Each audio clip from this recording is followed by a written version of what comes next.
Seluruh kota merupakan tempat bermain yang asik. Asalnya aku senang sekali.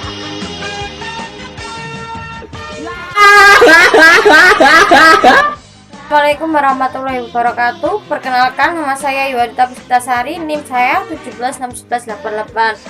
Nama saya Farmato Alfianto dengan NIM 1761214. Oke, perkenalkan, nama saya Linda Puspita Dewi, NIM 1761097. Saya Widya Okta, NIM 1761213. Di sini saya akan membahas manajemen konflik, yaitu tentang konflik antar kelompok. Pertama, kita akan membahas konflik. Konflik adalah segala macam interaksi pertentangan atau antagonistik antara dua atau lebih pihak atau pihak yang lainnya.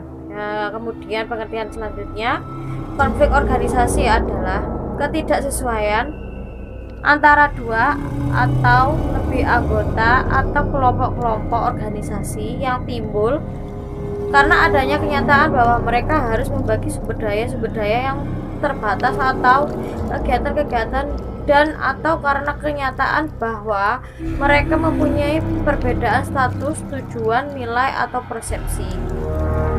Kemudian konflik antar kelompok.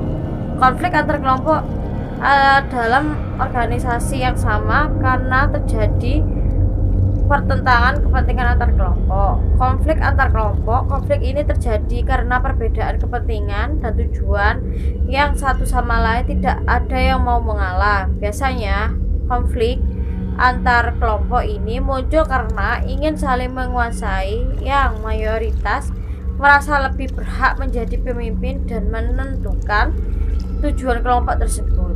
Sedangkan kelompok minoritas berasumsi bahwa dalam kelompok tidak boleh ada superior dan inferior.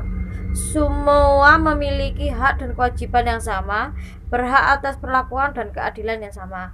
Oke, selanjutnya akan disampaikan oleh teman saya, Ivan Rahmat Alfianto. Oke, di sini saya akan menjelaskan tentang penyebab terjadinya konflik dalam organisasi. Antara lain, yang pertama, koordinasi kerja yang tidak dilakukan.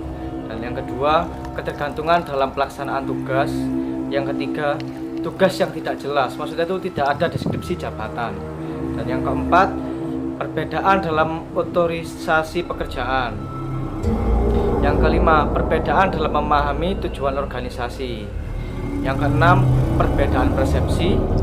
Yang ketujuh, sistem kompetensi insentif atau reward. Yang kedelapan, strategi pemotivasian tidak tepat. Jadi strateginya itu kurang tepat gitu guys dalam memotivasi. Oke, next.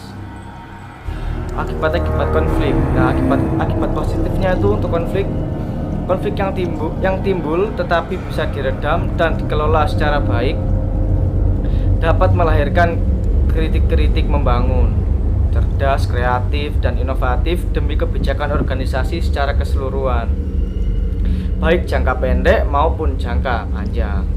Nah, yang kedua ini, anggota organisasi yang tidak terlibat secara langsung dalam suatu konflik dapat mengambil hikmah dan bisa belajar bagaimana menghadapi perbedaan sifat, sikap, dan perilaku orang lain di tempat kerja.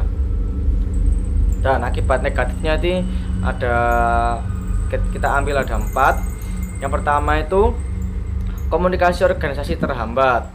Yang kedua, kerjasama yang sudah dan akan terjalin antar individu dalam organisasi menjadi terhalang atau bisa terhambat juga.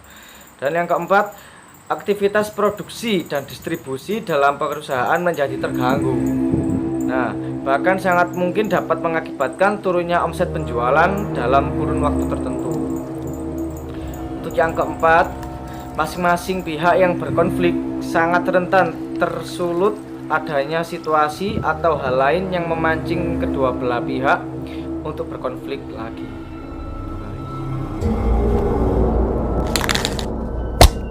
Di sini saya akan melanjutkan pembahasan dari Ivan ya. Tadi kan Ivan itu membahas tentang penyebab terjadinya konflik dan akibat-akibat dari konflik itu sendiri ya. Jadi sekarang saya akan membahas tentang cara mengatasi konflik ya. Jadi mengatasi konflik ini ada beberapa tahapan gitu ya. Jadi yang pertama itu pemecahan masalah, lalu yang kedua itu tujuan tingkat tinggi, lalu yang ketiga itu perluasan sumber, yang keempat itu menghindari konflik, lalu yang kelima itu mengizinkan konflik, terus yang selanjutnya itu perintah dari wewenang, lalu mengubah variabel manusia, habis itu mengubah variabel struktural, yang terakhir itu baru mengidentifikasi musuh bersama, seperti itu.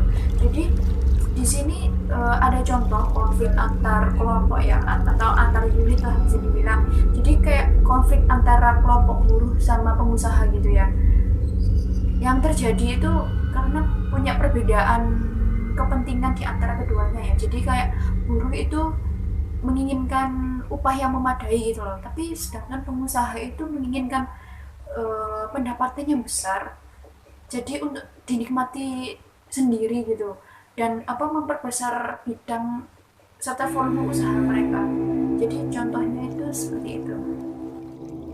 Kali ini aku akan melanjutkan penjelasan mengenai bagaimana cara mengatasi konflik antar kelompok, yaitu antara buruh atau karyawan dengan para pemegang saham atau para pimpinan.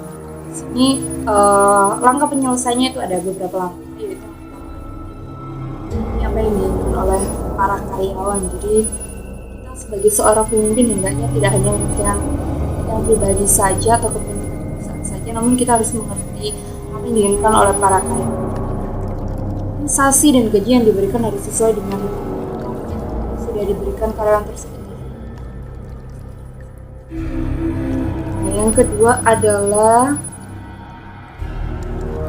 berikan pengertian kepada karyawan. Jika gaji yang sudah diberikan perusahaan dirasa sudah sesuai, kita harus memberikan pengertian yang baik. Mau mengerti bagaimana kondisi perusahaan. Adalah membangun hubungan yang harmonis dengan karyawan. Jadi sebaiknya itu dihilangkan kesenjangan antara para atasan.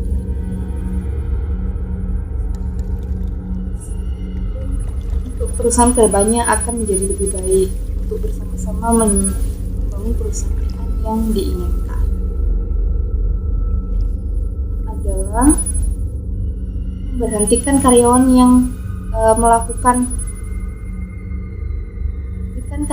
yang melakukan mogok kerja atau tidak memiliki dampak positif kepada perusahaan. Jadi karyawan-karyawan seperti ini biasanya karyawan-karyawan yang memberontak. Ketika kita sudah memberikan sosialisasi dan pengertian kepada karyawan, namun karyawan tersebut tidak mau mengerti dan tetap memberontak. Ketika karyawan tersebut tidak memiliki dampak yang positif terhadap perusahaan, untuk apa diteruskan? Jadi lebih baik kita mencari karyawan yang lebih baik dari karyawan tersebut. Terakhir adalah kesimpulan. Pertama, dalam kehidupan sehari-hari, dalam kehidupan sosial ini, kita tidak bisa luput dari sebuah konflik ya. Konflik tidak mengenal usia, tidak mengenal jenis kelamin, tidak mengenal status sosial. Jadi konflik dapat menimpa siapa saja, tidak hanya antar kelompok, namun konflik juga sering terjadi terhadap pribadi seperti diri kita sendiri. Lalu yang kedua adalah konflik ibaratkan suatu penyakit. Jadi suatu penyakit itu jika dibiarkan, tidak diberi penanganan, tidak diberi obat, akan menggerogoti kesehatan kita, bahkan mengakibatkan kita menjadi terpuruk ya. Sama seperti konflik kalau tidak diatasi dengan cepat dan dengan baik, konflik tersebut akan membawa dampak negatif. Dan yang terakhir adalah konflik itu tidak hanya memiliki dampak negatif saja teman-teman, namun konflik juga terkadang memiliki dampak positif. Namun ketika konflik tidak ada dampak positifnya sama sekali, kita sebagai seorang pimpinan hendaknya harus segera menyelesaikan konflik dengan waktu yang cepat dan penanganan yang tepat. Nah, sekian presentasi dari kelompok kami. Wassalamualaikum warahmatullahi wabarakatuh. Dadah.